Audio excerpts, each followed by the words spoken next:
Hello and welcome. I'm Father Roderick, and if you're watching me, then you're either watching me live or maybe afterwards you're watching one of those archived live streams. Anyway, I'm glad that you are there.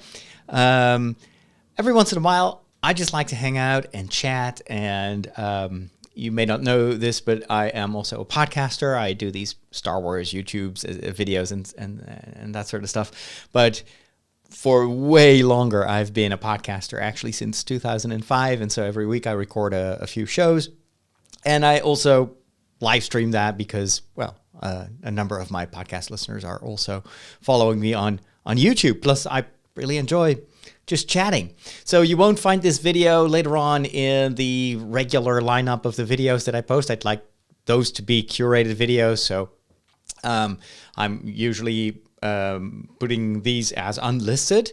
However, I will create a playlist on the YouTube channel itself, so you can always go back and rewatch the video version of these podcasts if you're not, if you're not listening to the audio podcast and you just want to hang out with me. This is going to be about a wide variety of topics. I do talk about Star Wars almost always. I also review new movies that I've seen or TV shows that I sampled. I talk about science, about faith, obviously. But it's a mix, hopefully entertaining. I always try to do a show that you can listen to, even if you are really not into religion or anything. Also not trying to convert anyone. I just share what I'm passionate about. And well, if you've been following me a while on this YouTube channel, you know that I tend to be very passionate about a certain number of things. So it's always a joy to find fellow people that are just as geeky and enthusiastic as I feel oftentimes. Hi, Marco. Hi, Sander. Hi, GB. And Jeremy, good to see you all. You call the new Wookiee crunchy? Really? Oh my gosh. I'm already looking forward to the next Boba Fett episode. What are we going to do when the series is over? We only have 3 episodes left. Now, of course, there are a number of other really, really interesting shows coming up soon. Not the least of them is Moon Knight, which is very promising from the looks of the trailer. And, well, it's always, if Star Wars is done for a while, then it helps me to catch up on other stuff. By the way, I've been starting to finally finish watching Star Wars Rebels. I'm now like episode 5 of the 2nd season, and I'm just hitting myself for not having watched this show earlier. It is so good. It's so great. It's yeah, I'm a fan. Hey, Mike, good to see you. And we've got Isaac. Have you seen the Netflix series The Crown? I've seen the first season, which is really wonderful. I haven't had time to watch the rest of it, but it is it's a very, very good quality show. Amazing writing. Zeus is coming to the MCU in Thor 4. Really interesting. Picard. Yes, Picard. However, is Picard still going to be hosted by Amazon Prime? I don't know. They took off Discovery and Prodigy. Oh, by the way, I got to talk about Prodigy in my podcast. So stick around for a few minutes because, wow, what a series. But for many people on this planet, it's impossible to watch Star Trek right now because, well, they want to roll this out internationally, but they are not done yet. So these are hard times to be a Star Trek fan. Thankfully, there's Star Wars. Hey, Michael, also longtime follower in Louisiana. That's great to hear. Always great to have some golden oldies in the chat room. And since my streaming is a little bit erratic and I don't have these fixed times, I'm working towards it. It would be wonderful to have that fixed time every week where I'll be online to chat. It's a little bit hit and miss for my followers. Sometimes they catch me, sometimes they don't for weeks. Isaac wants to know if I watch R-rated material. Would you watch a show like Peacemaker? Well, it depends on what kind of R-rated material it is. For instance, I've been watching The Boys on Amazon Prime. I guess that's R-rated. And even though it is, it's not for kids, but I'm also enthralled by the series and by the writing and the acting, and it's just So R rating in itself doesn't really say much, especially because sometimes these ratings are American based or North American ratings, whereas the sensibilities here in Europe are oftentimes very different. So, but I just look on a case by case situation. For me, it's important. Is it a story with values? Is it a good story? Does it make me think? That for me is much more important than some entity giving it like a PG or R rating. What's that saying? I'm an adult, so I just make my own choices. Edgar from Chicago. How is life in Chicago? You and Mike are up in the north there. Is it cold right now? I have no idea. Do you guys have snow? I already find it cold here, but we actually have a super mild winter. This morning I went out running and it was, I think, like 7-8 degrees Celsius. So really nice to be outside. Not cold at all. Oh, you've been listening since The Secrets of Harry Potter. Wow. I miss those times. That was definitely for me, the golden age of podcasting. I had so much fun with that show. And it was a ton of work as well.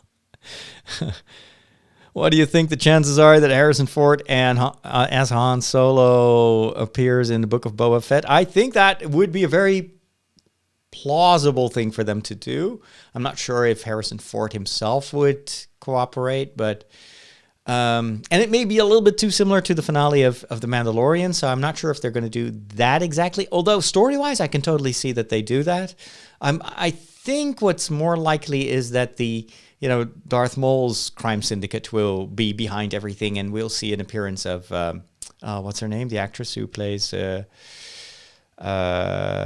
dragon lady in Game of Thrones. I always forget her name. Anyway, Kira, the character of Kira, that to me sounds like the obvious thing to do, especially since there are rumors that she will get her own series. So that would be perfect lead-in, just like they did with Boba Fett in The Mandalorian. They could do that with Kira, final episode of Boba Fett, and then immediately announce that she will get her own series, which will help them to fill in the gaps, between the Solo movie and where we are now in the Star Wars timeline. Is it Slave One or the Fire Spray gunship for you? Greetings from Dublin. Oh, I grew up with the Slave One, but I have no problem whatsoever in them changing the name after. I think actually the class of the ship, so not the ship itself, but the class of the ship is called Fire Spray. It's a Fire Spray class. So when he tells Fennec, hey, I need to get my Fire Spray gunship, that's how he calls it. I was like, yeah, it's probably because otherwise she wouldn't understand. It's like a horse. I need to get my horse. You're not going to say, I'm going to get Blackie. Who's Blackie? Oh, it's my horse. Oh, horse. You see? So I don't know why everybody's so upset about these things. I think it's because it's immediately associated with, like the whole political climate in the United States and political correctness and stuff. I really don't care. It's just cool shit, man. I don't care how it's called. And maybe even the name change, you could just weave that in story-wise. I mean, Boba Fett is no longer about enslaving people. He's about setting people free. So, yeah. And after all, we saw the ship in action with a fire spray of, in his attack of the biker gang. That the ship really lived up to its name. So, there's where I stand. I don't understand why Star Wars fans get upset about these tiny little details. Pfft, who cares? It's about the story. Hey, Michael. Greetings from Derry Gree, Leicester. Yeah, Leicester. That strange tone.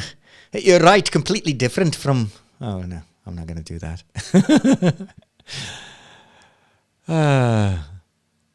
Slowly losing interest in the Book of Boba Fett. Oh my gosh, it's only getting better. Sit tight. The last 3 episodes are going to be amazing. I promise you that. Although I don't know where I base that upon, but yeah, it's awesome. Am I going to talk about Amazon Ring of Power trailer? Yes, of course. I need to. Secrets of Harry Potter was a great show. Yeah, I still want to do like a documentary about Harry Potter. In the same vein, you know, showing where these stories come from. But just like the Star Wars fandom, the Harry Potter fandom is pretty toxic right now. So not sure if it's a good idea. What do you think of Spider-Man No Way Home? I still haven't seen it. We're in a lockdown. All the theaters have been closed. Like the day after it premiered in the Netherlands, we went into a lockdown and theaters have not been open since more than a month now. It's insane. I'm so eager to see what happens. It's so hard to avoid spoilers. I'm such a fan of Spider-Man. Hello, Melinda. From Charlotte, North Carolina. My 10-year-old son and I enjoy listening to you so much. We love your homilies during Mass. We had snow twice this week. It's been 3 years since our last snow. Wow, congrats. Watch out for wampas, though. Hello from Gibraltar. Ethan, so good to see you. I've only been in Gibraltar once for one day. And it was just... I was flabbergasted. It's like you are in Spain and all of a sudden you're like in England. And they have these red telephone booths and monkeys and just it's such a different world. I loved it. And Felix is there in Poland. Good to see you too. Dobry wieczór. I try to speak like 3 words of Polish. One of my favorite languages. Or one of my favorite languages that I don't speak, but I love the sound of the language. You've seen it 4 times already. Okay, rub it in. Thank you. Rub it in 4 times. Oh, and it's not even available on Disney Plus. If it were available for like $20, like they did with Mulan, I would have absolutely gone for it. But no. I'll have to wait. Hopefully, there is a chance that next week the theaters will open again. The whole cultural sector will open again. If that's true, I want to see West Side Story. I'm already doing my show right now. I should just press the button and record this because this is all what I plan to talk about during my show. Dobry wieczór. And Isaac is from Australia. Very cool. What time is it in Australia right now? I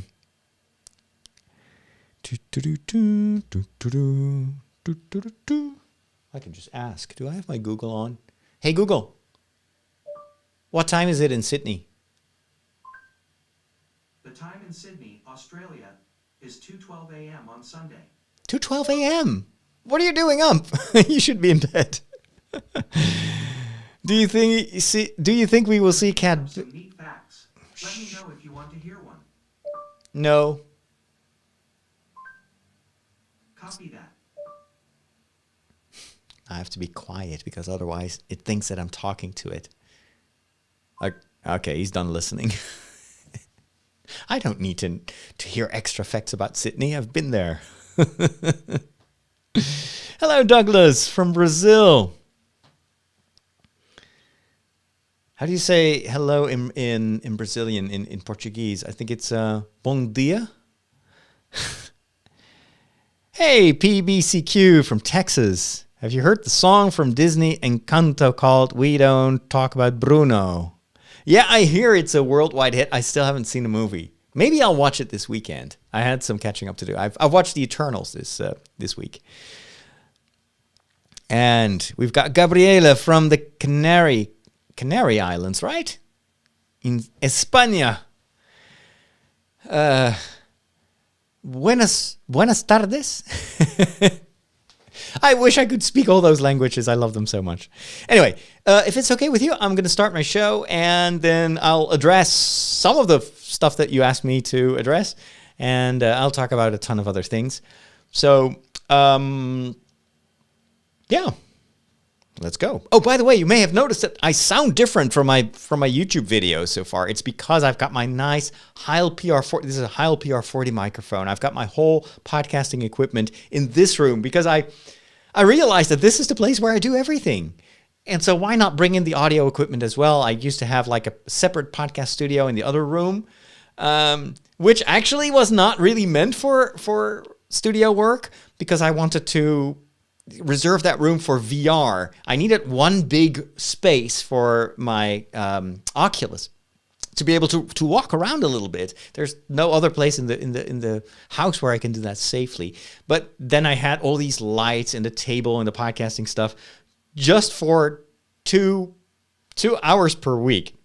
No, this actually, I like this set. It's small, it's confined, it's got nice lighting. I'm very, very happy with the way I was able to set this up. But yeah, why have another room completely, sacrificed for just two podcasts per week?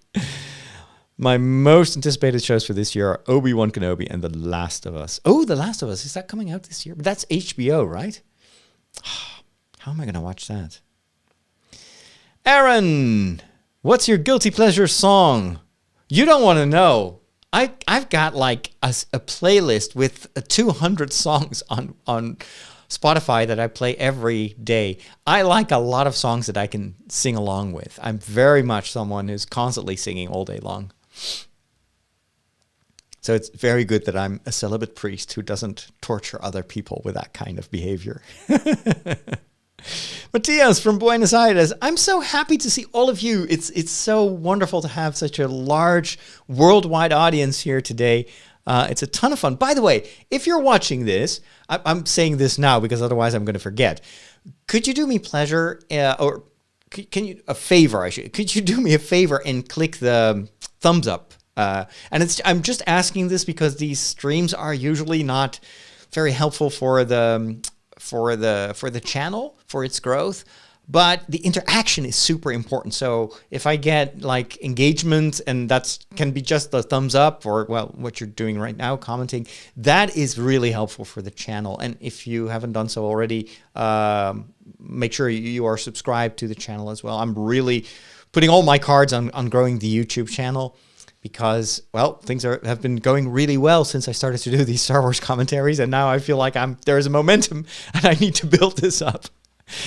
The Batman, that's coming out in March, right? Oh, the theater had better be open by that time. Oh my gosh. Alrighty. Cad Bane. Oh, I forgot to answer that question. No, I don't think we're going to see Cad Bane. Because I feel that it would be a little bit too much fan service. But you never know. You never know. It's just a character that I have a hard time kind of visualizing. But so that was also, I didn't expect Ahsoka Tano to be part of the live series lineup. So I was wrong there. So maybe I'm wrong with Cad Bane. But Cad Bane,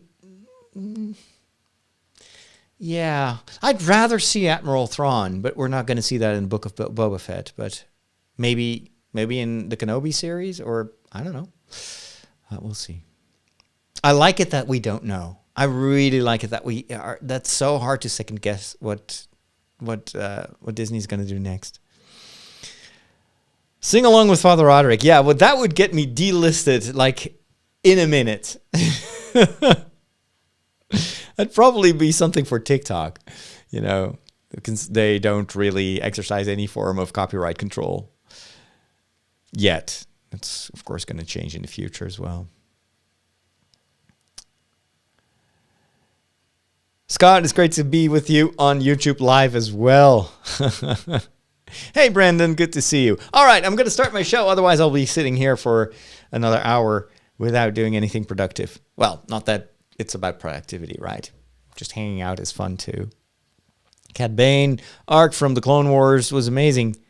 Yeah, I have to be honest. I don't recall it as being that interesting.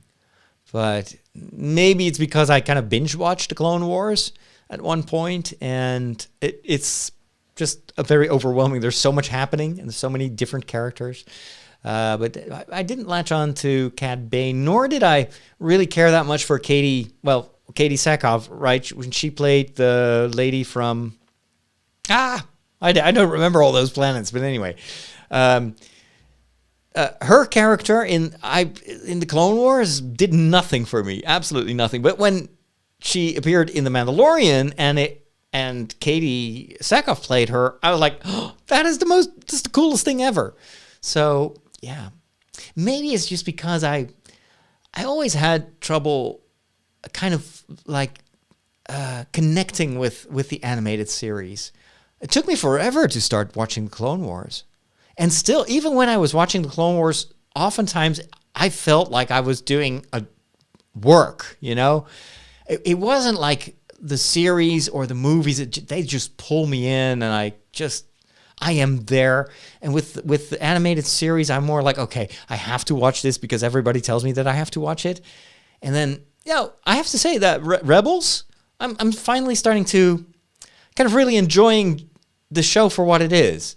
I like the characters. It's fun. It's not very pretentious. It's really for kids, but I didn't have that with the Clone Wars there. And also maybe a thing that didn't help with Clone Wars was that it was, there were just very bad episodes, and some storylines there were just man. It was dragging on, and I mean when people are hypercritical towards the Book of Boba Fett and some perceived slowness in some episodes, I'm thinking, have you seen Clone Wars?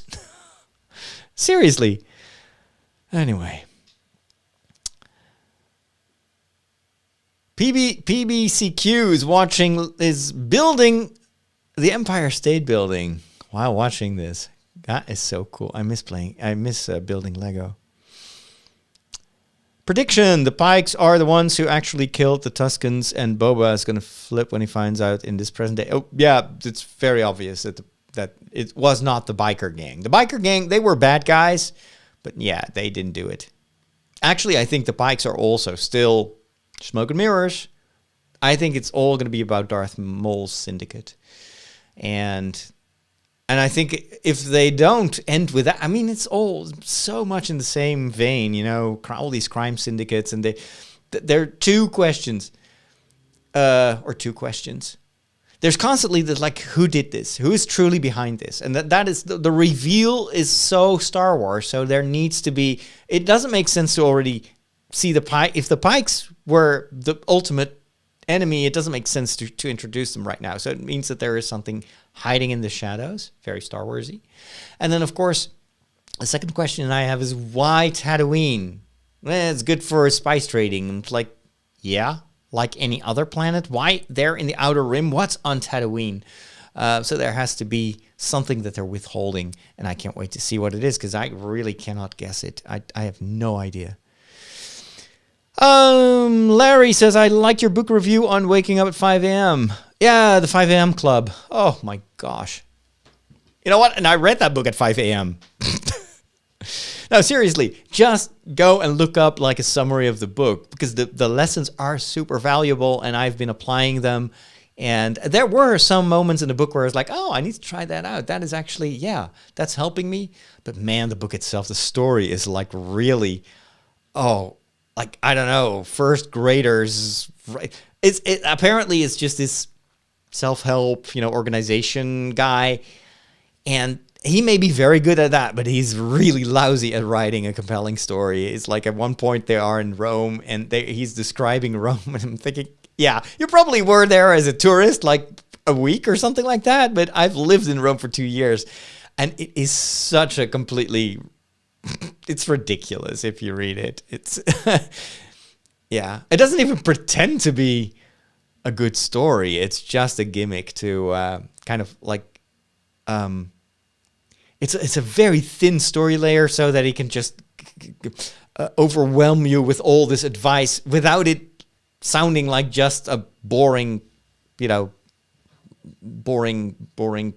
collection of tips and tricks, but that's ultimately what it is, and that's all you need to know. The story itself has no impact, adds no value. That's the biggest problem. I mean, I've been reading 300 plus pages, and You could have summarized the whole book in 30 pages. I should be talking about this in my podcast. What am I doing here? All right. There are going to be some repeats of what I just said. All right, let's go. I hope everything is in place. Here we go. Well, hello there. Welcome back to another show. I'm Father Roderick, and it is a wonderful day. Started this morning waking up at 5 a.m. in the morning. It has to do with a book that I'm going to review here on the show. And then I went for a long run, and now I'm sitting here in front of the microphone bringing you my weekly show. I hope you enjoy. This episode, as all my episodes, in fact, all the work that I do, my YouTube channel, my podcasts, my social media activities, it is all made possible by a group of people that support my work, that believe in what I do, and are actually helping me to do this. You can find them on patreon.com/Father Roderick. It's a community of patrons. Some of them are contributing just a little bit every month. Other people have more capability, so they are like big supporters. But no matter what the amount is that they contribute, what I value most is that they are part of this community that gathers. We've got a Discord server, and there are like a lot of connections forming. It's really a group of friends, and it's a friendship that is really comforting for me, because oftentimes I'm just alone in front of the microphone or in front of the camera. Having that feedback channel, the constant input of ideas is wonderful. But there's also a lot of friendships forming within that community. So I'm super happy with them. And I want to welcome a whole bunch of new people that joined that community recently. So here are the people that joined me in the last month of last year, so December, and the first month of this year, still ongoing here in January. So welcome to the community: Kensington, Daniel, Craig, Pauline, Drew, Pedro, Liz, Carol, Megan, Michael, John, Tyler, Ricardo, Matt, Terrence, Terry, and Olijoy Onoy. That's a hard one to pronounce. Hopefully I did pronounce your name correctly. But on behalf of all the other listeners, thank you so much for your support, because without your support, none of the other listeners would have the benefit of these shows. So thank you so much for what you do. And as a thank you, and you know this if you're a long-time listener to this show, I record some extra stuff. So there's an extra podcast called Father Roderick to the Max. There's an extra mile that I record during my weekly walk. We post audio recordings of the homilies that I do during the Mass for Geeks on Sunday. And that's the big thing. That's something I want to share with the entire community. We are, as you know, this year working on a number of documentaries, and the work on the first documentary that is going to premiere next week is almost finished. The documentary is called The Secret of Iona, and it's about this mysterious island on the west coast of Scotland, where since the early Middle Ages, monks have lived and miracles happened, and pilgrims, thousands and thousands of pilgrims came there every year. And it has been maybe the most important place in Europe for the beginning of evangelization of mainland Europe and of England and Scotland. And so I traveled there, I filmed there, I did some interviews there, and I want to share that story in the first international documentary. And the patrons that have made this possible, there are certain tiers. They will get the first. They will be the first to watch that documentary. So I'm so excited about this, and I feel like this is ultimately where I'm at my best. I mean, I love doing podcasts. I will always do that. I love doing the YouTube channel and the Star Wars commentaries. That's also something that I've been doing for years. So I love doing that, but it's what they sometimes call the area of excellence. So something I'm pretty unique with is this storytelling in documentary form, the filming, this helping people to step into that amazing world of centuries of Christian wisdom and just bring people with me along on these adventures. It is such a joy to finally be able to share that with a larger group than just people that have been watching my stuff on Dutch TV. So again, thank you so much for your support.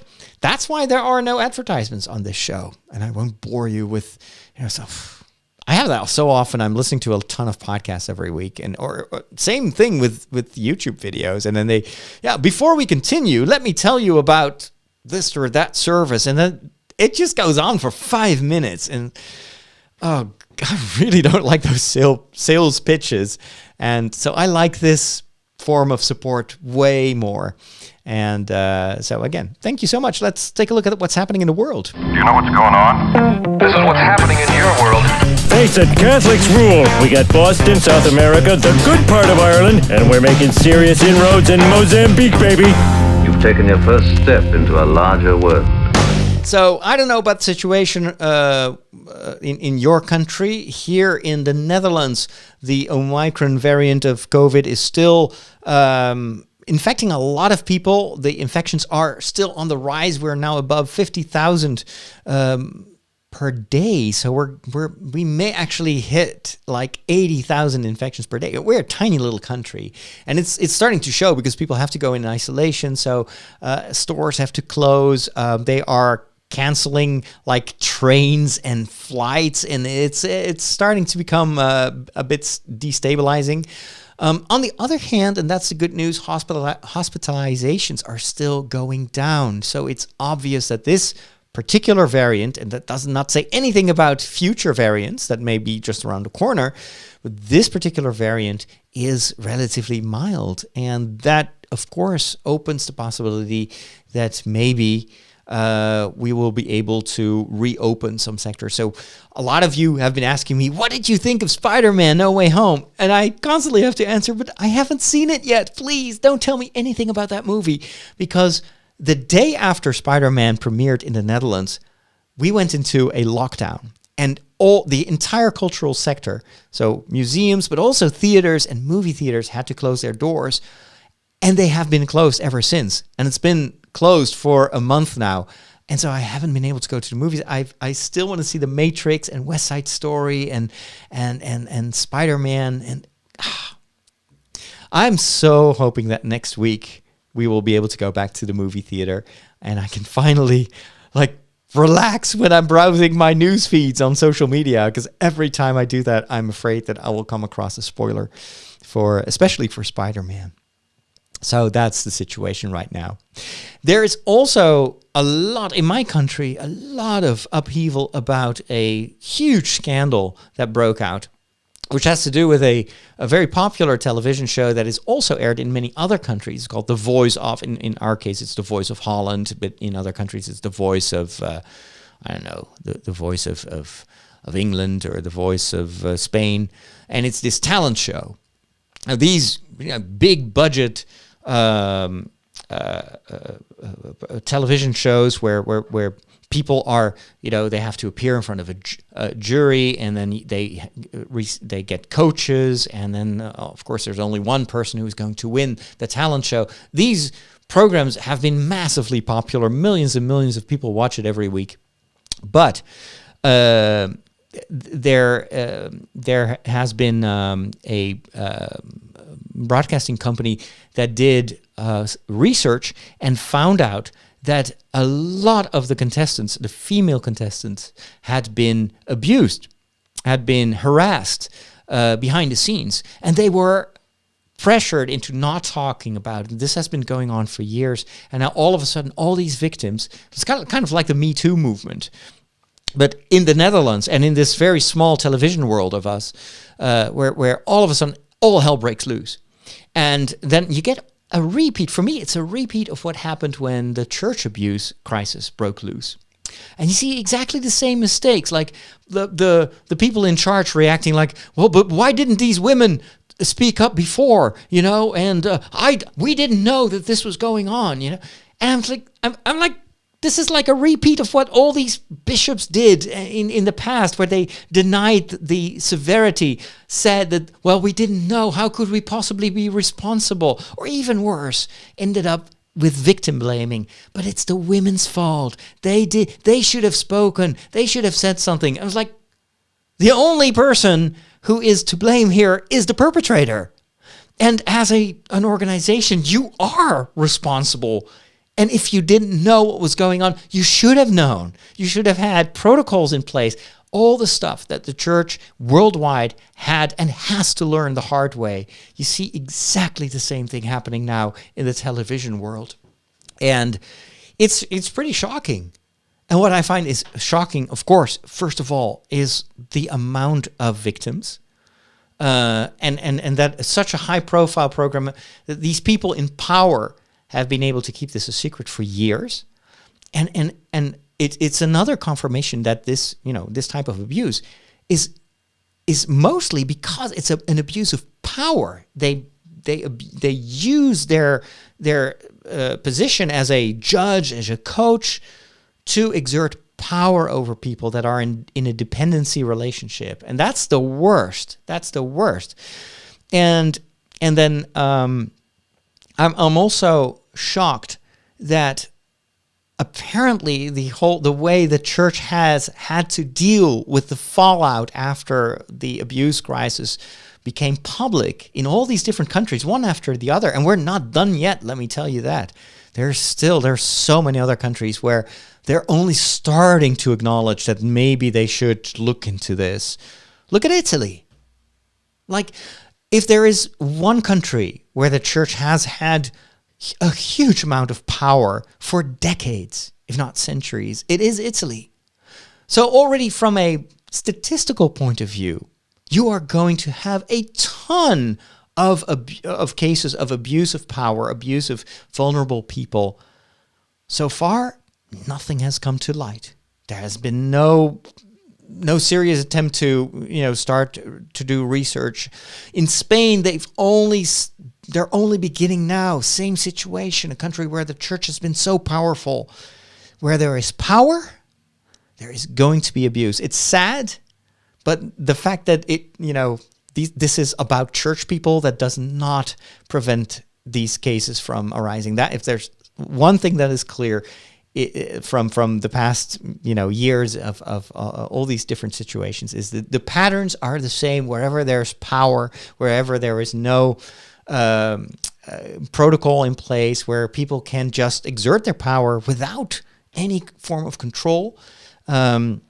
You see these same mechanisms, including victim blaming or denying the severity until, of course, the facts hit them in the face and you can't deny it anymore. This is just the other week, I read that in the Diocese of Munich, Archdiocese of Munich, where Pope Benedict used to be the Archbishop, Ratzinger, there has been an independent research, and the results of that research, of that whole examination, have come out now. And it also mentions Cardinal Ratzinger as being one of the bishops who has not acted enough to stop some perpetrators. And the Vatican has not reacted officially. They're studying the thing. But you can see how close this gets to people like in the upper echelons of hierarchy. And it's no use saying, well, of course, that can't be. Pope Benedict is such an incredible man. Yes, he is.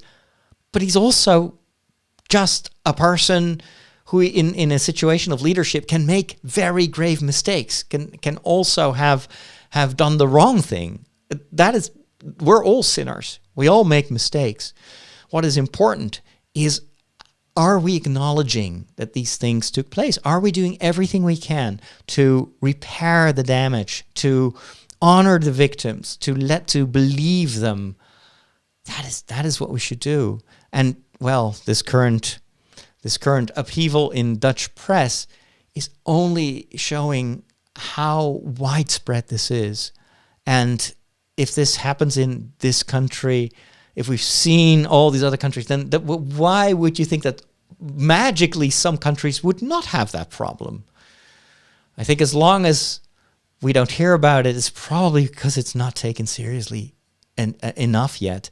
And for the sake of the victims, but also for the sake of future victims, I believe it is of vital importance that people take this seriously and that you never fall into the trap of victim blaming or diminishing the importance of this, or just coming up with all sorts of reasons why this should not be, a huge priority for our society. We owe it to the victims, and we owe it to our children and grandchildren. If we want to prevent this from happening in the future, we need to look back at the past and acknowledge what happened there and make sure it doesn't happen again. The truth will set you free. The truth is not always pleasant. It sometimes hurts. It sometimes almost kills you, but it's the only way forward, is acknowledging the truth of what happened. This also was very painful last week.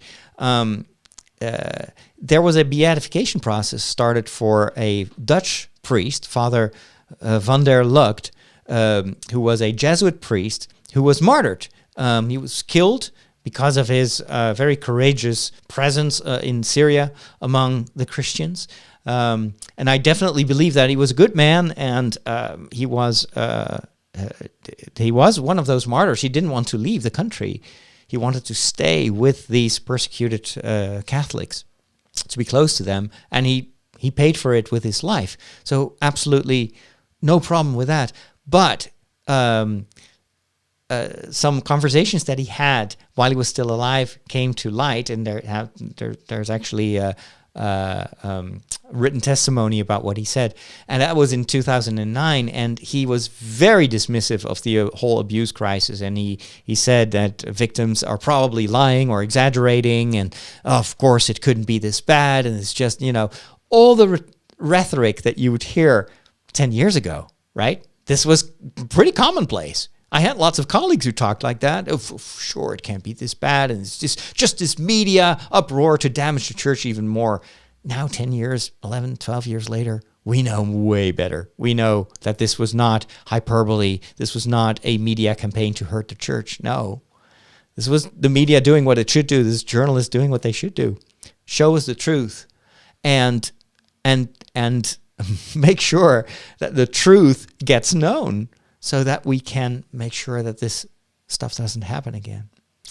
All right, heavy duty start of the show. My apologies for that. But hey, you wanted to know what was happening in my part of the world. That's what it is. How do you not like movies? They're predictable. Like, the guy gets the girl and that kid sees dead people and Darth Vader is Luke's father. Not liking movies is like not liking puppies. They're fine. I just get bored and never make it to the end. You need a movie education. You need a movication. I'm going to give it to you.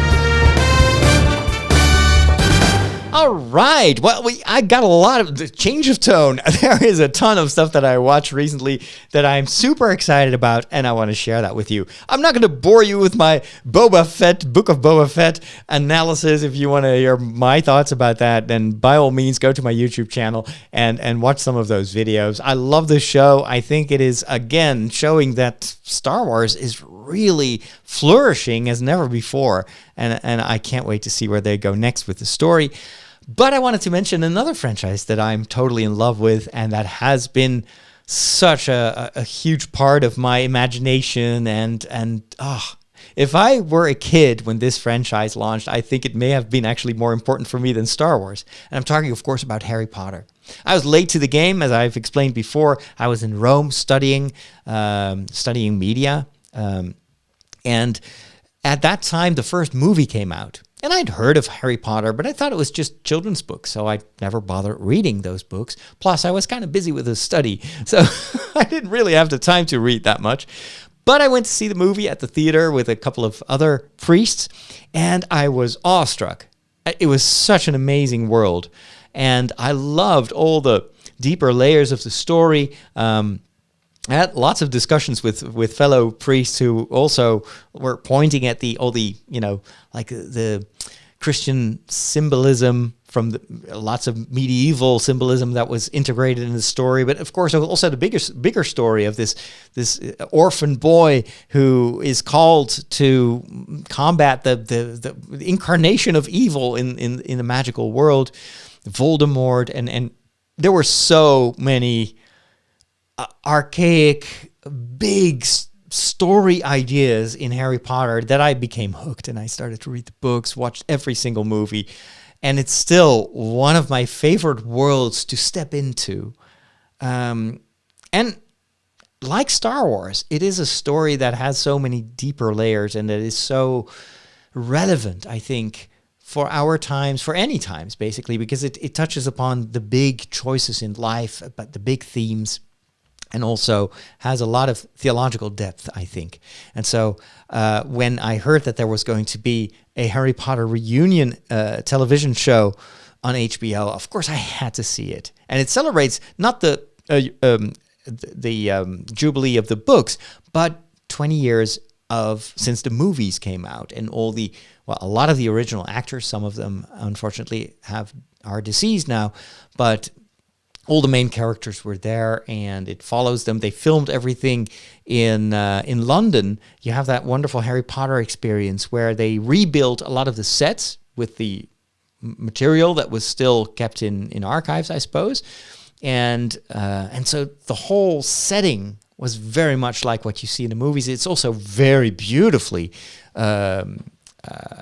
acted. To a certain extent, there was a lot of acting going on. A lot of the cuts in the between the interviews were clearly directed, and the actors were acting, but they did a good job, and it really did what it wanted to do, and that is to also distract us a little bit from all the controversy around J.K. Rowling, which unfortunately the controversy, just like in Star Wars fandom, there's a lot of negativity there, and of course that's never good for a franchise, and so this particular TV episode also had a very vital role to bring back that charm and the nostalgia about what we loved about Harry Potter.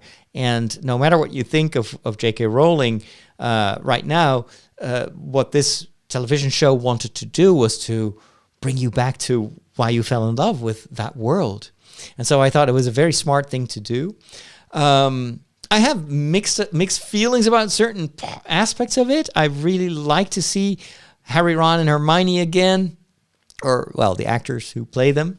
It was, again, wonderful just to realize that we've seen these kids grow up, and we've seen them grow as actors as well, and it's rare. I don't think we've ever seen something like that. A little bit with The Lord of the Rings, of course, when we see Frodo back at the beginning of The Hobbit, but this is unique, and it's really well done.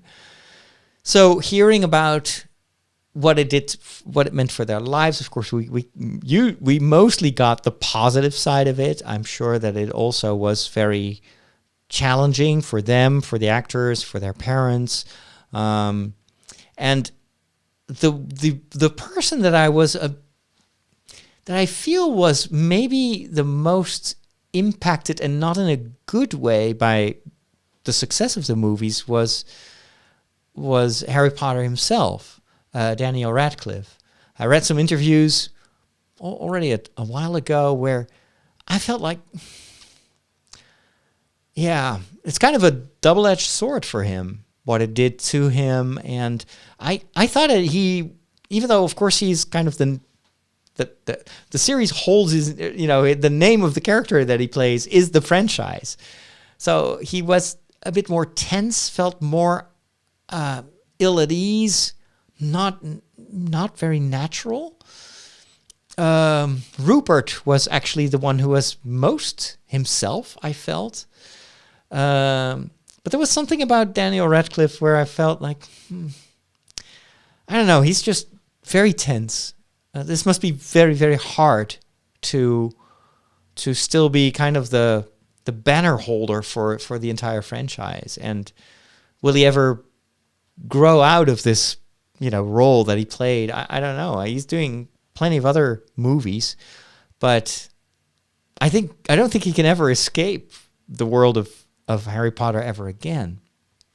So I wish them all the best, and I love what they all these people that were involved, what they did with these movies, and what a legacy that is. And I think these movies will still be watched maybe 100 years from now, because it's just amazing storytelling, amazing, it's so incredible what they've done. They've created a believable world that evolved with us as readers, as watchers. Every movie became more complex and nuanced and not what you expect.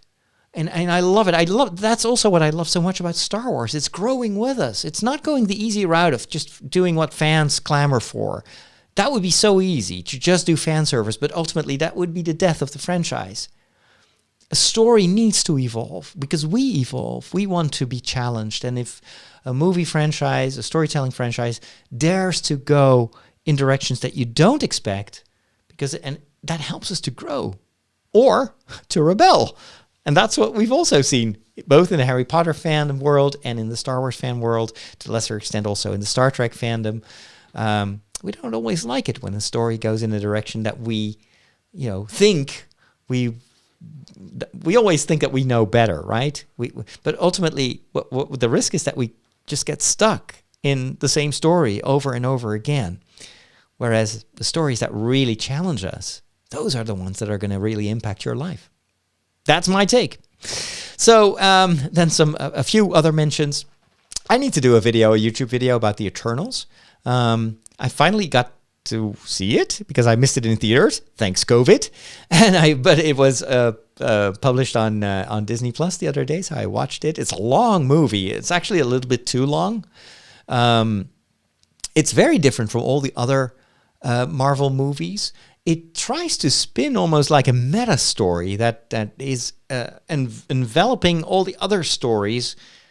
And I wonder how long they can keep doing that. It's like, okay, there's the Avengers, and then, oh, wait a minute, Loki shows us there is way more than that. And then there is even an outer shell, and that's like the Eternals and this whole creation mythology that they're coming up with, which mimics deliberately also the biblical account of creation. But it goes into a different direction in many ways and starts to contradict itself. It's pretty shoddy theology. I mean, if you compare it with the creation theology of, let's say, a Tolkien, it's very run-of-the-mill and problematic also, because it creates so many contradictions. And the ultimate question is, what that movie does, Eternals, is everything is kind of... You cannot trust anything. Like the creators of the universe, they're actually not benevolent creators. They're just super selfish. And so it creates this huge moral conundrum. What is your criterion for protecting life? And there are so many problems that I have with this kind of worldview. At the same time, that's why I was interested by the movie, because there's so many meta questions that emerge that you could really, I think, have an interesting theological, philosophical reflection on this. What does it mean? If you think a little bit further, of course, this is just based on comic books. So, I don't blame them for not having a very coherent a creation story or creation theology. But at the same time, it's fun because it makes you realize also if you compare that with the biblical story of creation, and of course I'm not talking about, a certain view of creation, the book of creation as a witness account, or taking it all literal. Of course, that's never a good idea when it comes to the Bible. But also it's not just metaphorical. So that whole discussion about what are these creation stories in the Bible, or what are they truly telling us? What are the insights? What kind of world vision flows from that? What idea of God is behind that? And how does it all fit together or not? That is an interesting comparison. It's just complicated movie. There are a lot of elements in there. So I don't know exactly how to do that, because I'm going to bore people to death if I'm just going to do like an hour-long theological reflection on this without any visual. So I'm still kind of pondering on that. Maybe it's just something that it's not my job to do that, but I'm intrigued. And the movie itself, it's a gorgeous movie. Special effects are amazing. I love the look, the overall visuals, and there's a lot of coherence visually, and I appreciate that. It's one of the best looking Marvel movies so far, but also a story that has a lot of flaws and felt way too long for what it was trying to do. From the looks of it, they're going to do a sequel, so the Eternals are going to be back, so that's going to be interesting.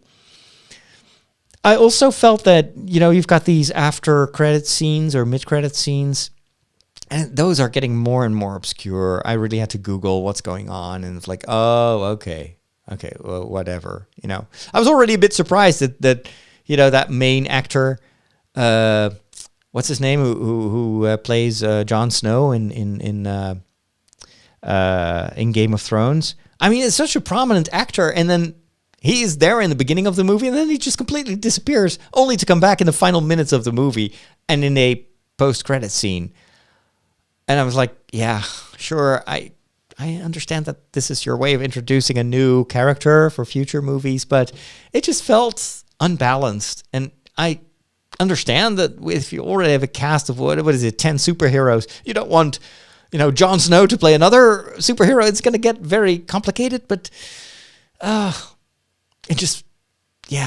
had issues with this movie. And I still watched it.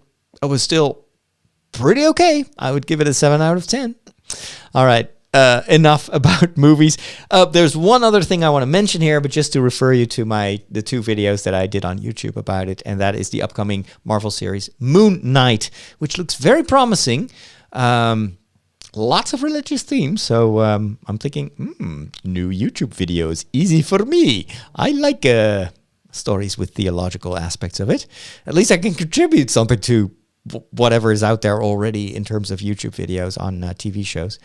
But just go watch that. I also have a bit of a worry about the main character of the show. I explain that in my YouTube videos. All right, let's move on.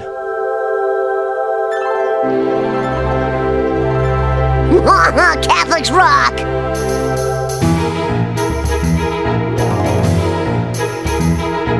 Here at the Peculiar Bunch, we're always happy to tell you everything you always wanted to know about Catholics, but you were afraid to ask.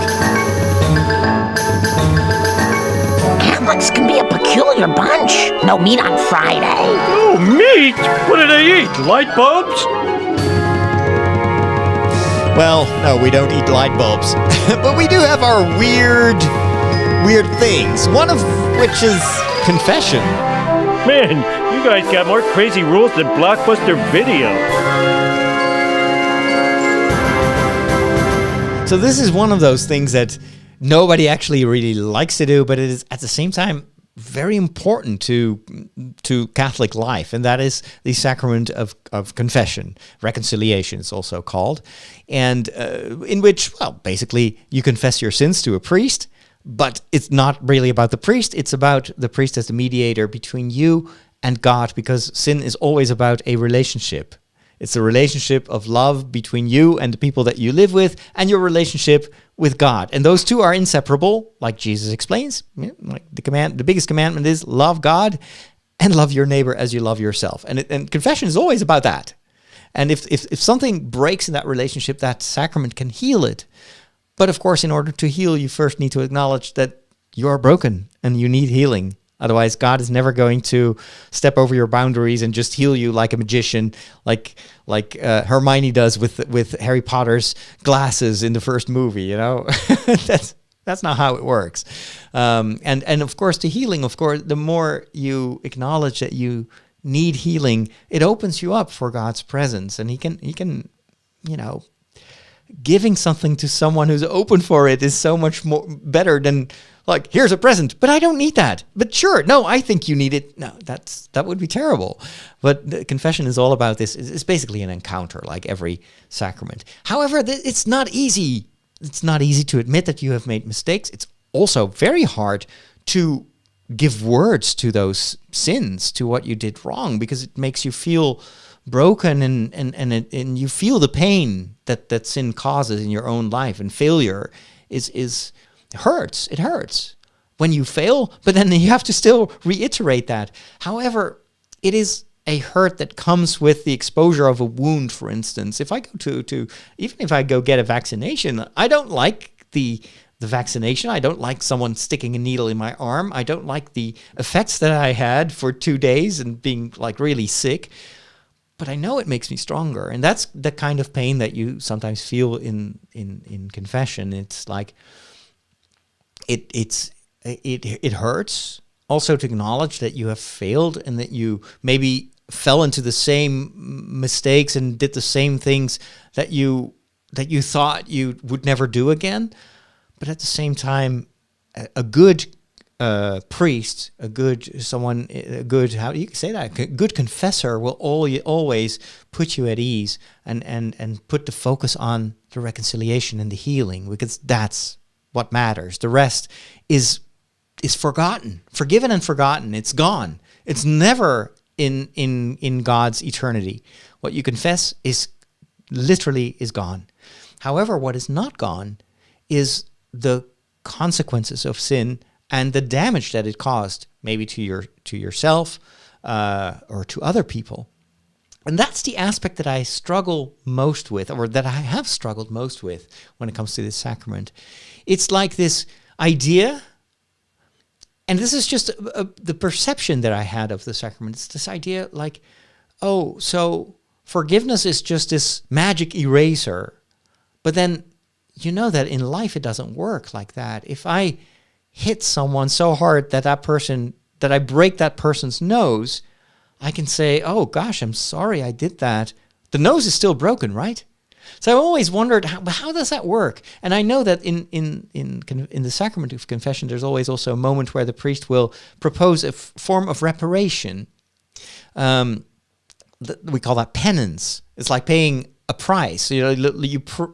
But in a certain way, if you cause damage in society and a judge orders you to pay a certain amount of money to the victims of whatever crime you did, that is a form of reparation, and that's understandable. But I never understood how me praying a Hail Mary could repair the damage that I'd done to others, nor did I understand who someone else who hurt me really seriously could just go to confession and then gets confession there, prays Hail Mary, and then where am I in that story? I'm still hurt. What did that ever do to me? And then, of course, the kind of what I told myself was, well, I should just forgive that other person since I've been forgiven. And that sounds very, nice and pious and whatnot. But it's just, I oftentimes cannot do that. Sometimes the hurt is so big and someone has really carved in my soul with, with evil. How can I just forgive that? And what was really helpful is the other day I was watching a video by Father Mike Schmitz, I think. So he's the priest who does the Bible in a Year podcast. He does a lot of video work for a channel called Ascension Presents, which is actually a PR channel, or well, it's more than PR, but it's a social media channel of a Catholic publisher in the United States called Ascension Press. So he does a lot of these, Q&A type of videos where he answers a question that he often gets as a priest. And so he had this whole explanation about the difference between forgiveness, reconciliation, and restoration. And for me, that was, and it's really weird. I'm a priest. I've been a minister of the sacrament of confession for many years. I've been the recipient of the forgiveness in that same sacrament, and yet this was the first time that I finally understood the difference and how important that is to know what the difference is. So I'll include a link to the video because he explains it much better than I could in the show notes. But basically, it's forgiveness is something you can do. It empowers you. I forgive means you owe me. You hurt me. You have a debt. that I could demand back. I could demand reparation. If you rob me, if you break into my house and you steal my stuff, you owe me something. You owe me that television that you took from me or whatever, or that money that you stole from me. But I forgive you means I give that to you. I don't want it back. I'm not going to claim it back from you. So forgiveness is something that empowers me instead of making me weak or whatever. I can decide to not claim my due. But that's something totally different than reconciliation, where reconciliation also means coming together again, is trying to embrace the other person. What I'm asked to do is to forgive people that hurt me. But that's in my power to do. Reconciliation goes two ways, And it can very well be, say for instance, this burglar that tried to break into my house. I could tell that person, okay, I forgive you. We're going to repair the damage. Don't come back. I don't want to see you ever again. I'm not going to get a cup of tea with someone who tried to rob me. No. Why should I? It's not something I want to share my life with. But that's not an obligation. That's great if for one reason or another that person really repents, and there are many stories in many situations in history that show that sometimes reconciliation is possible, but it's not required. Forgiveness is something that ultimately I may be able to do. Reconciliation has to go both ways. That person keeps robbing other people. Why would I seek reconciliation? And then restoration. That's even rarer and not always very likely. Restoration it means you go back to the relationship as it was before you got hurt, before the other person hurt you. Restoration is like, okay, we reset everything and we continue to grow in our relationship. And restoration, there's a lot that needs to happen before that can actually take place. This is also something that is not entirely in my power alone. Restoration also has to come from both sides. And so these degrees of repair in a certain way were just such an eye-opener. I'm thinking, okay, so forgiveness does not mean that I have to, like the next time I see that person that hurt me so much that I have to, I love you so much. No, I can still say to that person, I don't think it's wise that we are in each other's company. I don't think I want to see you again. That is not forgiving. No, not forgiving is just I'm not going to claim what you took from me. I'm not going to claim what you owe me. But that's something else than, hey, I love you. You are such a good friend. It's as if nothing happened. No, there are some people that hurt me so much in my life. I don't want to see them here in this life anymore. They are fine. They can live their own life. I forgive them, but I don't want to be anywhere near them. And if God can bring about reconciliation and even restoration, and I hope he can, and that is something where I am just there standing in front of God with open hands, saying like, I am unable to do this. I cannot control the other person. I cannot convert that other person. But for restoration and reconciliation, that needs to happen. It has to be, it's a relationship. So that relationship has to be restored from both ends. And I can only do what I can do. But God can do more than I can do. And God can actually turn around people. And then, of course, if that happens, then I hope that God will give me also the strength and the power to be open for reconciliation or restoration. If I keep holding on to my grudge, if the other person truly, I'm saying truly, not just on the surface, like I just want to pretend that I changed, but the other person has really changed, then I should be open to that as well. But again, as I said, oftentimes I'll just have to put that on God's desk and tell him, you can do stuff that I can't do. That's why you are God and I'm just Father Roderick.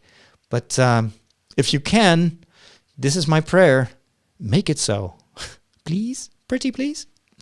All right, that's what I wanted to share with you. Again, the link to the video is in the show notes. When did you become an expert in thermonuclear astrophysics? Last night. The packet. The extraction theory papers. Am I the only one who did the reading? I did a bit of reading. I'm still 3 books behind on my very ambitious goal to read 100 books this year. Was it 100 books? Did I really promise myself that? Oh my gosh. So that means basically 2 books a week. We're now in week 3 of 2022. On the verge of week 4, and I've only read 2 books so far. Audienceology, which I talked about, I think, in the last show. And this morning, very early in the morning, I finished reading The 5 a.m. Club, which is a book that is told in the form of a story, but it's basically just a bunch of tips and advice on putting in place a good morning routine and to balance your life. None of it is very revolutionary. I've read it in a number of other books before, but it's still good advice. It's really good advice, and having it all together in one book, it was just a good repetition. It was like a good moment for me to realize, yes, I'm already doing a number of these things, but there are also a few areas that this book mentions where I can still improve, or maybe be even more consistent in implementing that in my life, because I know from experience that it helps. It really works. However, you could summarize that book in 30 pages, and I wrote a review on Goodreads this morning, saying basically that don't waste your time reading this book because it's 300 plus pages, and it's just, so it's a gimmick. And I've seen it once before in another book, and I thought it felt like a gimmick there too. So it's the story of, there's this billionaire, and he meets 2 people that are really struggling with issues in their life, and he invites them to go with him and fly across the world and visit Paris and Rome and Brazil and to go to Hawaii, and every place where they land, he teaches them a lesson. But not today. No. Tomorrow I will tell you the 2020 rule. And then not tomorrow. No. Tomorrow. It's like watching Karate Kid, but instead of the kid having to paint the fence for 2 days, he's painting the fence for 2 years. That's how it feels. And then finally you get the lesson. It's like, dude, you could have told me that like 2 years before. That's how I felt constantly in this book. I was like, oh, come on, you're wasting my time. But here's what I took away from the book. And that's, of course, why ultimately I'm happy that well, not that I read it, but that I got the message. And that is waking up early and establishing a morning routine that starts with what is most important in your life, because that's what it's all about. That is life-changing. And let me just go to my Goodreads review, because actually I was clearer about the lessons learned when I wrote it. Of course, I'm not signed in again.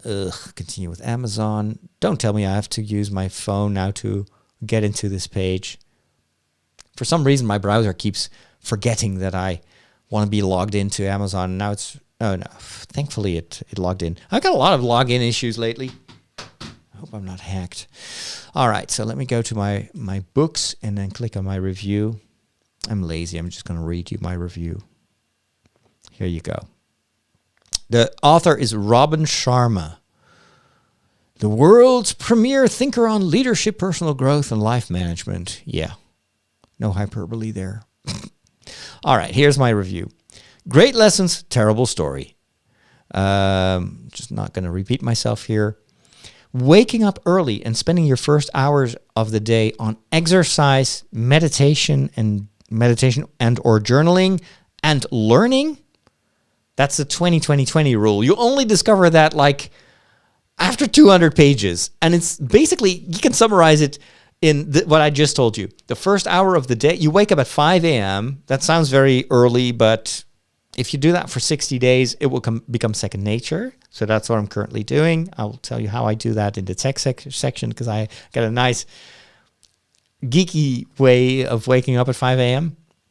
But the 20-20-20 rule is a very pertinent rule and has worked for me, has worked wonders for me. So you start with 20 minutes of exercise, physical exercise, you get the blood pumping. Start with that. Go out for a walk, go out for a run or a bike ride. Go outside. Then 20 minutes of praying, meditation. For me, what helps tremendously well is journaling, because prayer is something that kind of is part of the entire day. But for me, journaling is a really good moment to kind of think about the day. So I do that 5-second journal that I talked about in one of my other shows. And immediately after journaling, I take what I formulated as my priorities and I put that in my calendar. And that becomes the skeleton of my day. And it's so incredibly powerful. And I've been growing so much ever since I started doing that. And then the final 20 minutes of that first hour, spend it on learning. And learning, teaching yourself new things is good for your brain. It's also good for your expertise. And so I've been focusing a lot on, watching a video on audience retention, learning how to grow a YouTube channel, that sort of stuff. There are tons and tons of tutorials, probably also later on, editing, documentary, storytelling, that sort of stuff. There's so much to learn, and it will immediately benefit my area of expertise, and it will help my priorities. So so that's in the book, The Benefits of Good Planning, although I'm very aware that planning has been the one thing that has been lacking in my life for many years. But now that I've mastered how to plan, it's also has been a game changer. To focus on your area of excellence, so don't waste your time on all these little things that other people can do much better than you. Don't try to do everything. Pick one thing that you're excelling in, and then do that. Do something that no one else can do but you. That is why I was talking about these documentaries. I feel that is my area of excellence, and I will still do a lot of other things, but it should never overshadow or take the place of that one area of excellence where I think I can really make a difference. The importance of gathering a good team around you, to take enough time off from work to recharge your batteries. It will improve the quality of your work. So the importance of also daring to put yourself first. It's not selfish to take time off, to go to a movie, to relax, to play a video game. All the stuff that my parents have been telling me for most of my life, that's bad for you. That's video games. You're wasting your time. No, I'm recharging my batteries. I'm helping my brain to be at its optimum state the next time I'm focusing on my work. You need that time off in order to be at your best when you're working. So it took me 50 years to discover that. It's incredible. All these tips are very valuable, could be life-changing, definitely have been for me, but they could have been communicated in 30 to 40 pages. Instead, the author chose to wrap them in a less than mediocre story of a billionaire who takes two people to various places on Earth to teach them these lessons. It's a badly executed gimmick that I've seen in a number of recent books in this same genre. No matter how disappointing the story was, the actual advice is very good and has yielded great results in my own life. I'm repeating myself, but you may just as well look for a summary. I'm repeating myself again. Spend the time you gain by not reading this book on applying the advice in your own life. So that's what I'm repeating here. The scientifically wonderful world of science. What sort of science? Welcome back, science friends. In a minute, I will tell you how exactly I managed to wake up at 5 a.m. in the morning with a big smile on my face, and it involves technology. But first, I want to tell you a little bit more about what struck me in the scientific news of the week. And there was something that really surprised me, since I just saw something in the movie, The Eternals, about global warming. Now, of course, the talk of the town, very important topic. And in Marvel's Eternals, they have an explanation as to why the world is heating up, and it has to do with the Eternals, and it's totally ridiculous. And I was also a bit surprised because it's very incoherent with the rest of Disney's messaging, which is usually very much, like we have to be good for the earth, and we need, it's like has a very environmental awareness, and in this movie they just explain it away with some supernatural thing. I can't spoil it for those of you that haven't seen the movie yet, but I was like, Disney? Is that really you? However, I read an article that the Earth, yes, the atmosphere is warming up, and it is having massive implications for all of us here on the planet, and even more for generations after us. But in the long run, the Earth is actually cooling down, and it is because the core of the Earth, which is currently molten, is accelerating its cool down. And when it will ultimately cool down, and that is a scientific fact, it will cool down because there's nothing that is feeding its warmth, of course, and so the warmth, the heat is getting out. It won't magically return. Ultimately, this planet that we currently live on, that is so dependent on having this warm, molten core, will turn into a rock. And it will be just as cold as Mars or any of the other, rocks out there in our solar system, and life will end. Now, if there's one thing that we know, is that nothing here in this created world is eternal. Also, life on Earth is not going to last forever. And even though we may find ways to travel to the stars and find new planets that we can inhabit, it's a very, very, very big question if we will ever be able to do that. And so we have to accept the possibility, or even the likeliness, that at one point the human race will just be extinct and this planet will end just because it's cooling down, if we don't kill life on Earth earlier by our own behavior, which is actually much more likely that we do. So the Earth is cooling down, and it will have implications, maybe not for the next few generations, but over time, the next centuries or millennia, the Earth will continue to cool down, and it will have a massive impact on our climate, on our atmosphere, and all that's going to be left is a rock. So is that the end? Well, for me, it's one of the things that I like about my faith, is that I can hope for a future beyond this physical world and beyond this life of mine that is just very short. It's going to be over soon, but I hope that it's not been for naught.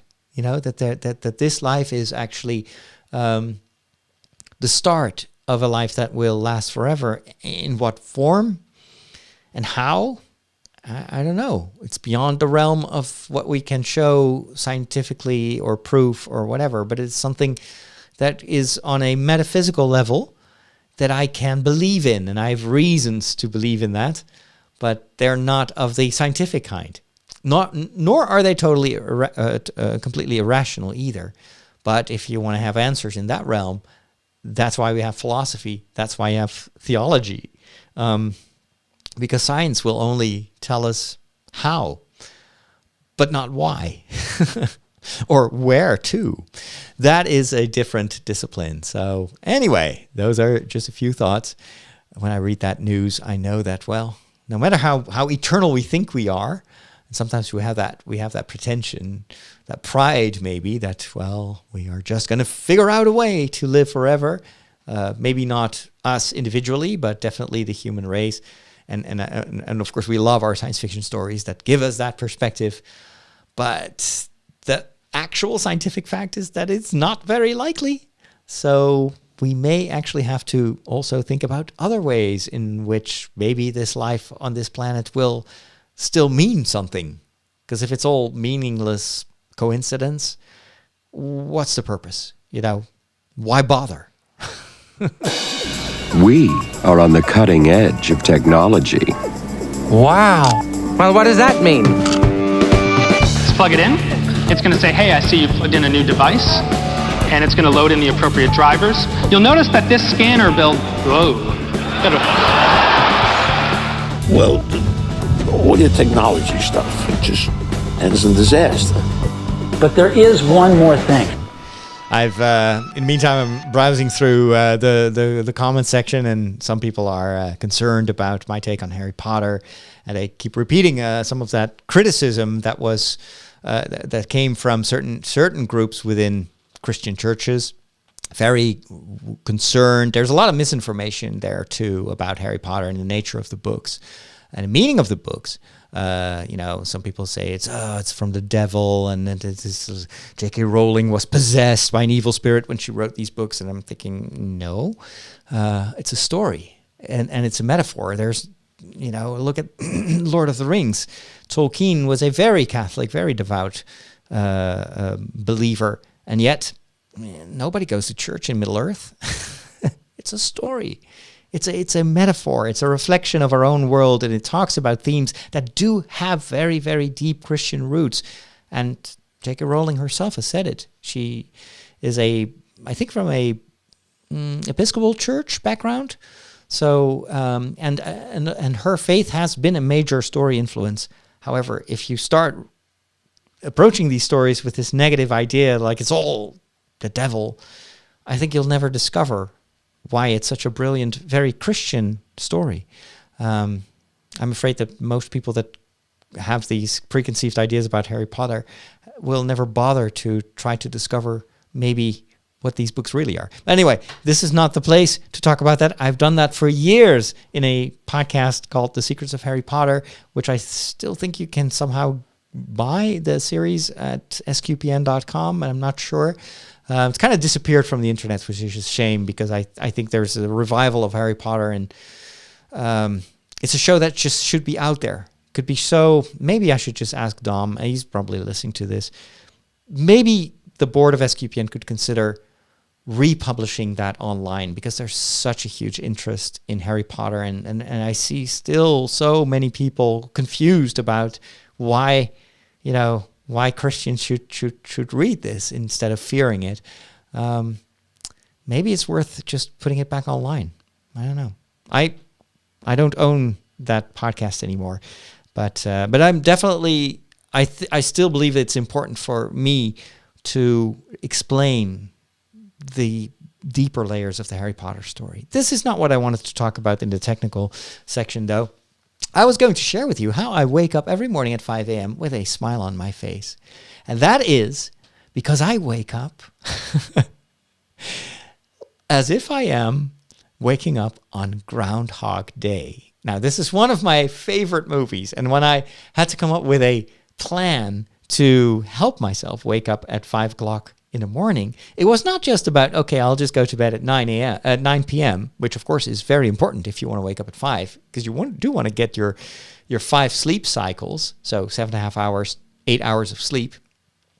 But I needed to convince myself that it was fun to wake up at 5 o'clock in the morning. This is not natural. So I thought, why not?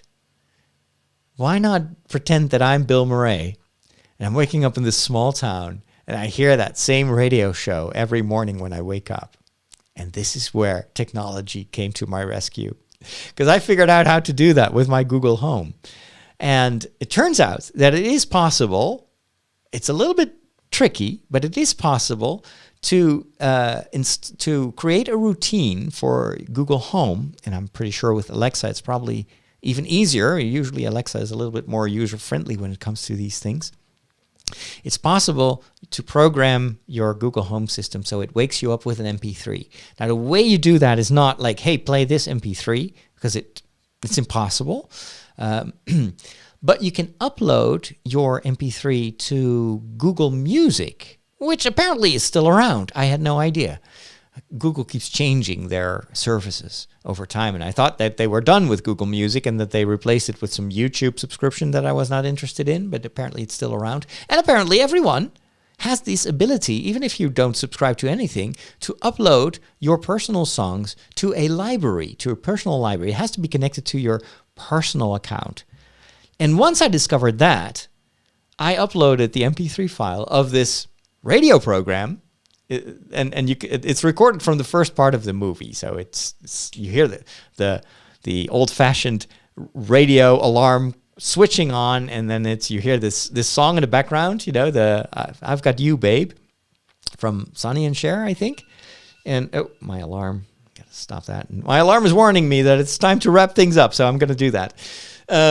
Anyway, so it is possible to then program your routine in Google Home to do a number of things, and I could only figure out how to connect that to daylight. So when the sun rises, I calculate 3 hours back. That brings me to 5 o'clock, or a little bit more, 3.5 hours. Depends. It's changing, of course, with the sunrise. And so at 5 o'clock in the morning, the first thing that happens is that it starts to use my Philips Hue lights. I've got 2 Philips Hue lights in my room, and a few IKEA lights that I've also connected to my Philips Hue system, and it gradually starts to brighten. And I use some colors that mimic like a nice, beautiful sunrise. So it's a bit of this purple and orange colors. And it's so very, very slowly starts to become brighter and brighter. And then it will play that MP3 file. And then afterwards, and I didn't know that, it's going to play a lot of songs in the same vein of that, like that same era. I don't know how it knows that that's the kind of music that fits the morning routine. But I wake up and then it's like, I've got you, babe, and then rise and shine. This whole talk, that Bill Murray's character hears every single morning when he wakes up, and he's, of course, in the end, he hates it. But it's, you'd better put on your boots because it's going to be cold outside. Oh, it's cold every day outside, but today it is Groundhog Day. And every time I wake up with that, I've got this huge grin on my face because I feel like, I am Bill Murray right now, and I'm going to live through the same routine. And you know what? Actually, that is exactly what's happening because my morning routine is the same every day. So at least the first hour of the day is my Groundhog Day routine. And just like Bill Murray, the more I step in that routine, I'm getting better at it. And in the end, he learns how to play the piano, and he's like starts to learn so much about himself, about his place in the world. And it prepares him for this moment that he will finally step out of that Groundhog Day loop and will be able to embrace life a new man. And that's kind of why waking up with that Groundhog Day radio show is so much fun. And then what I do immediately when that routine starts to play, I wake up, I sit up, I get out of bed, and the first thing I tell myself, today is going to be a great day. This is something that I've learned in habit forming, but I tell myself that every day. And you know what? Actually, these days, I feel like it is true. I can truly tell that to myself. Not that everything is great in my life. Oh, gosh. There's a lot going on. And it's not all fun times. There are some challenging things that I have to deal with. But at the same time, there's so much. I'm so enjoying what I do, and I feel like I'm really in where I belong. I love doing these shows again. That like the whole joy of working in media is back, and it has been gone for a while. And so I wake up with a smile, and that first hour of the day, it totally works. I don't browse social media. I don't listen to the news. That first hour is for the 20-20-20 rule, and then I make sure that I have that same balance during the rest of the day. The only thing that I'm still struggling with, I'm trying to kind of detox from old behaviors, is this tendency to work too much. For this previous week, there were days where I worked 12 hours, 14 hours, and I spent way too much time on these YouTube videos. But every time, since I journal, I tell myself to do better next time and to stop working. Nothing is more important than my health, getting enough sleep, and the more and take time off. The more I recharge myself, the more I can be there for the people that are reaching out to me or that I feel a pastor for, a shepherd. So that is why these routines are not trivial. They are really the foundation of what I do, and it helps. It helps me so much. And the stronger I am, the more I can be there for you. So anyway, that's what I wanted to share with you. I love technology, especially when it can help me wake up with a smile. And with that, ladies and gentlemen, we've come to the end of our show. There is way more to talk about than I can do in this 1 hour and 9 minutes and, 8 seconds now? But thankfully, I've got another show, Father Roderick to the Max, in which I'm going to talk about a lot of other stuff. This show is just too short for that. And if you are a patron, of course, it will be in your Patreon personalized feed. And this week, I'm going to talk about a funny recipe I tried out this week. Pancakes using grits with Nutella and banana. It's delicious. I'm going to talk about the Rings of Power trailer that dropped the other day. We'll talk about Wordle and about Microsoft's acquisition of Activision Blizzard and what it will mean for the franchises that they have in their portfolio. I will talk about something that inspired me this week, and then, of course, we'll also talk about health, community news, and I'll share with you what I learned on TikTok this week. That's also a staple ingredient of Father Roderick to the Max. I love TikTok because for me it's such a source of information and teaching, and there's so much to learn. I love it, and that's what I hope to share with you. If you are listening to Father Roderick to the Max, if you are not and you would like to become one, go to Father Roderick on Patreon. That's patreon.com/Father Roderick. Thanks for listening. Thanks for watching. If you're watching this on YouTube, and we'll talk later. Take care, and God bless.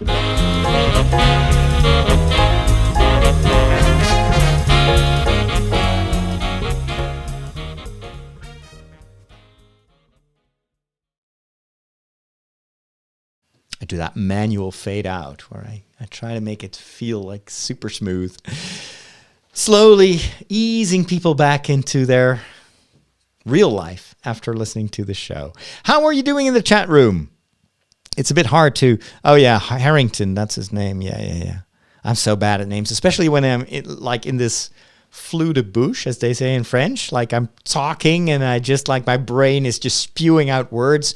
Then oftentimes a lot of the CPU power goes to the formulation of what I'm saying. And then there is not enough CPU power to go find information about actors that I don't talk about every day. So that's why I often have these blackouts when I'm podcasting. You're probably used to it if you've been listening to my show.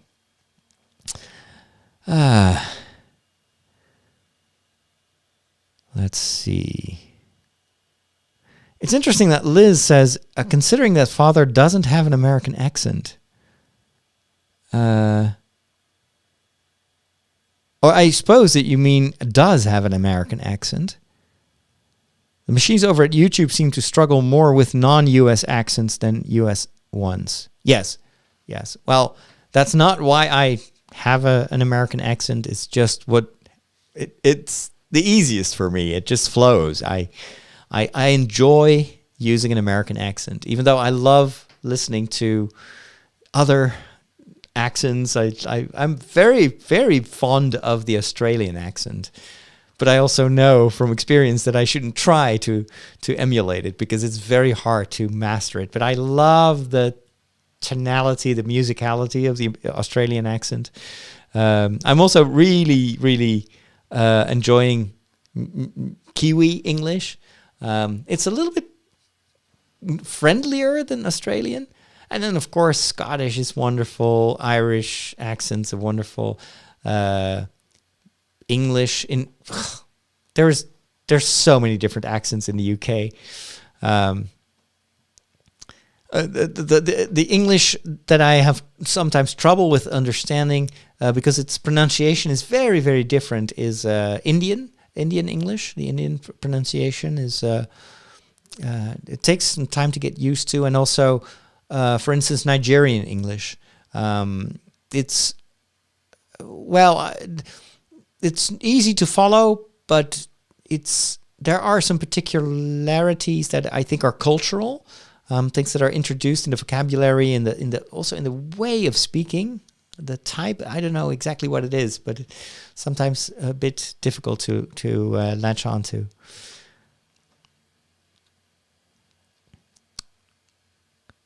All right, some people still discussing. I'm a bit behind on the comments, so Veronica is also sharing her experiences with confession. Forgiving oneself is hard. That's true. That's true. And even if it's been, many, many years, if you find a good confessor, just look around. Try to find a priest that you trust. Usually the way a person interacts with other people, that personality will be the same in the confessional. So if you find someone a little bit harsh or you feel like not at ease, then I would say look around. It's very important to find a good confessor. Of course, the sacrament is just as valid if you find like a not so pleasant priest, but I've had some bad encounters with priests that said maybe the total opposite of what I should have heard, and it's a very delicate sacrament. You need to feel safe. And a good confessor makes you feel as if you are talking directly to God. He should have that same friendliness, that welcoming attitude that will free you. If you feel that you're in front of a judge, find another priest, because that's not what confession is about. That would be my advice.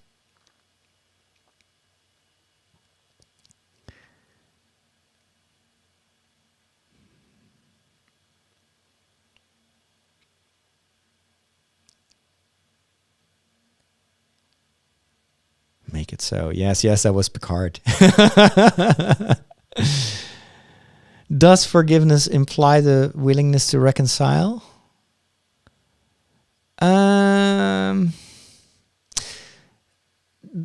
willingness to reconcile, but that, as I said, reconciliation involves two parties. So yes, I should have the willingness to reconcile if the other person makes that possible for me. And that's not always the case. Some people can continue to behave in a way that make it impossible for us to get to that reconciliation or even restoration. So that's not totally up to me. Forgiveness, that's all on my side. That's my power to forgive or not to forgive. That's also a power. But it's my power. I can do that. Because the other person is not involved in my forgiveness. It's like I'm just not reclaiming what you owe me. But reconciliation, I cannot control the other person. If that other person continues to behave in a certain way towards me, that makes it impossible for me to go towards that person. And how can God oblige me to do that? I cannot force someone else to be part of that reconciliation, even if I desire it, or even if I feel that is what God wants. It has to go both ways. And realizing that was a great liberation for me. It's like, okay, so if someone continues to be a jerk, it's okay if I step away from that person. I am not obliged to willingly go and suffer more abuse from that person. It's very liberating, but I can still forgive that person. But it doesn't mean I have to go anywhere near that person. But yes, Father Mike Schmidt's video is really good. Very, very helpful.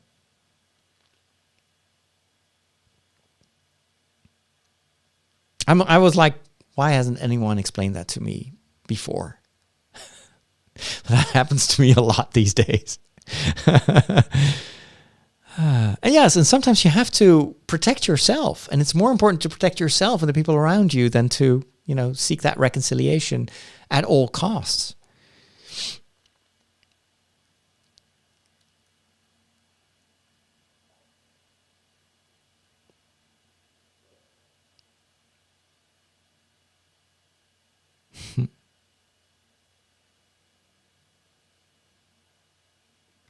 Hey, Rodrigo from Mexico. Love how you evangelize with pop culture. Yes, beauty will save the world. You're totally right. That's very important in my work. Although, don't look at me for beauty. But, having a certain care, that's why I created this little set, tried to make it look nice and cozy. It's part of kind of the visual quality that I think is hopefully helping the message to get across.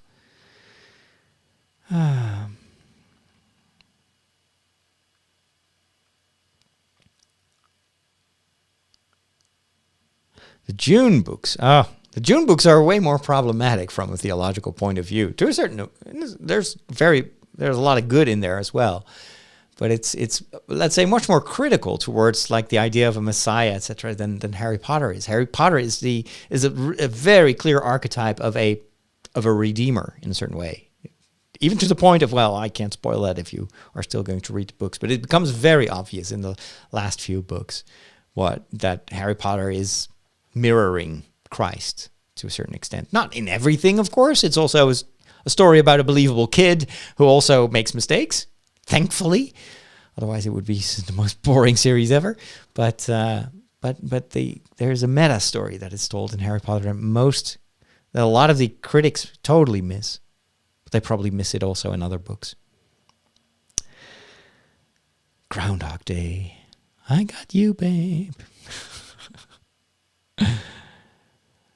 Alrighty. Well, I'm glad you all enjoyed the show. I'm always a little bit worried that I am too wordy and I just keep boring everyone to death. Joost wants to know, how can I become a patron? It's very simple. You just go to patreon.com/Father Roderick, and it has instructions. There's also a Dutch translation, and it's super easy. It's basically just a recurring monthly micropayment. And then automatically you will get all the information on how to join the Discord server, how to get my podcast and everything. But can I put that on? Let me just type that in here. So it's this, patreon.com/Father Roderick. Maybe I should just put that on screen every time. There you go. Can you all see this? I'll just put this here.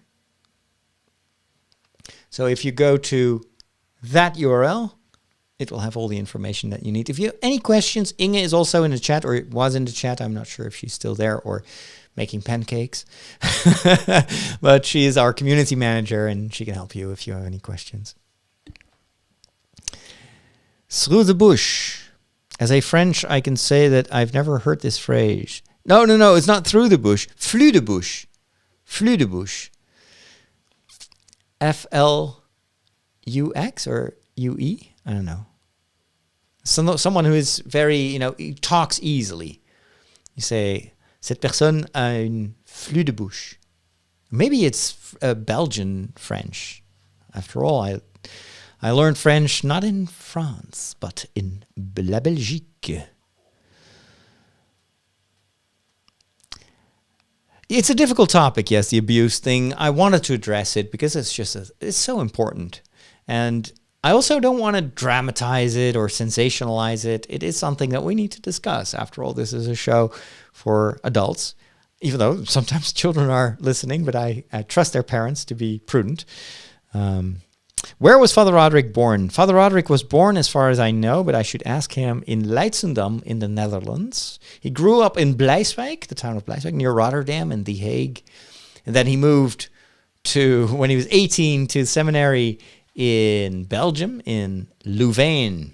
Well, actually, Louvain-la-Neuve, which is the French city with the same name as the old city of Leuven or Louvain.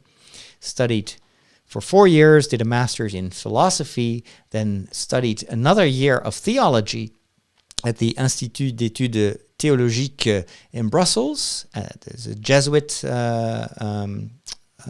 school of theology. I wasn't planning on becoming a Jesuit, but it was just a very, very good first year in theology. And then I continued my theology in Utrecht at the Catholic University there. I graduated, so I've got a master's in theology. Then I worked for 5 years as a parish priest, and I worked on a dissertation on Thomas Aquinas, which I didn't finish. Instead, I was sent to Rome for 2 years, where I studied. At first, I was going to write a thesis, or I would continue a thesis, but this time not on Thomas Aquinas' work, but on the work of the Swiss theologian Hans Urs von Balthasar. However, in Rome, I discovered a study in social communications, media, and totally fell in love with that, got the permission of my bishop to switch to that, and the rest is history, as they say. So I ended up working in Amersfoort and was gradually my work in the media, television, podcasting was overtaking everything else. So my bishop has appointed me for full-time media work, which I've been doing since the 1st of January last year. So that's my work. And I still assist, of course, as a priest here in the parishes of my friend Father Henry. I moved here last year. And so I've been living here in this house after renovation for about, I would say 2 or 3 months. So it's very new, but I like it. And I really enjoy also the parish work in the weekends. That still keeps you grounded. And I enjoy it so much. And hopefully that's mutual. But my homilies tend to be very much like the podcast. So sometimes I just, the only thing lacking is the jingles, but it's sometimes a bit lengthy, but people seem to be engaged. So I never got complaints about the length. At least not that they dare to tell me.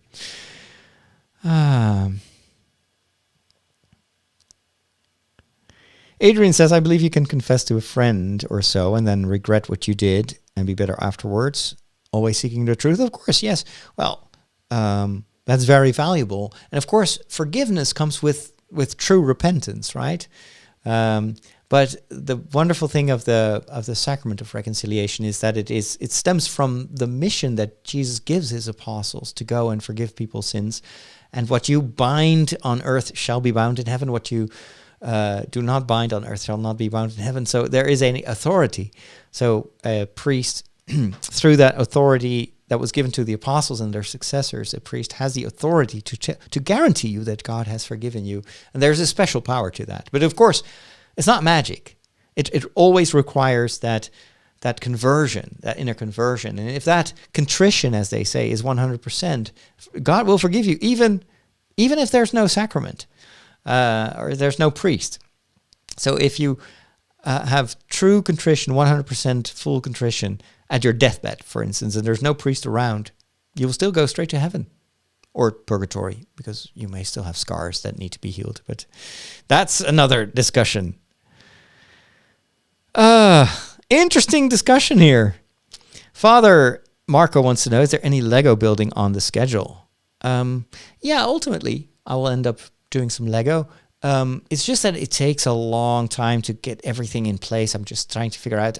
This is the first time that I've been doing a podcast in this room, which has freed up the other room and also frees up one camera that I can now maybe install to film the Lego stuff. But in order to do the Lego, my Lego room is also my bedroom right now, because the bedroom is now my chapel. So, and in order to use the chapel as my bedroom again and free up the Lego room so I can properly install lights and cameras, the heating system needs to be repaired, because it's making this loud ticking noise all night long, and I can't sleep because it's so loud. So that has to be fixed first. So it's all a domino effect. It will take a while for me to get everything in place. But yes, ultimately, I'll be building Lego as well. Father Roderick is Dutch. Yeah, oh yes, he's as Dutch as it comes. No, not from America or Canada. No, absolutely not. Do they have alien artifacts in the Vatican? I would be an alien artifact if I am in the Vatican. No, I probably not. No. It's not Area 51. All right. Switching to media was a pivot point, and we've all benefited from that. I hope so. All righty. Live Mass in church by Father Roderick is just as great and fun. Anushka, thank you so much. I'll have to trust you, because I'm never I'm never suffering my own masses, right? Alrighty, I'm going to wrap things up. Thank you so much for hanging out. If you're watching this on YouTube and you're still watching this, oh my gosh, I love you. Give this video a thumbs up if you haven't done so already. That really helps the channel. I will put this in a playlist So it's going to be unlisted, but it's still on the main YouTube page. So if you ever want to go and rewatch the show for whatever reason, or you've missed a live stream and you want to go back, it's always in a special playlist like previous live streams on the YouTube channel. Just go to youtube.com/Father Roderick. Hey, have a wonderful rest of your day. Have a good weekend if I don't talk to you before the end of it. And we'll talk soon. Take care.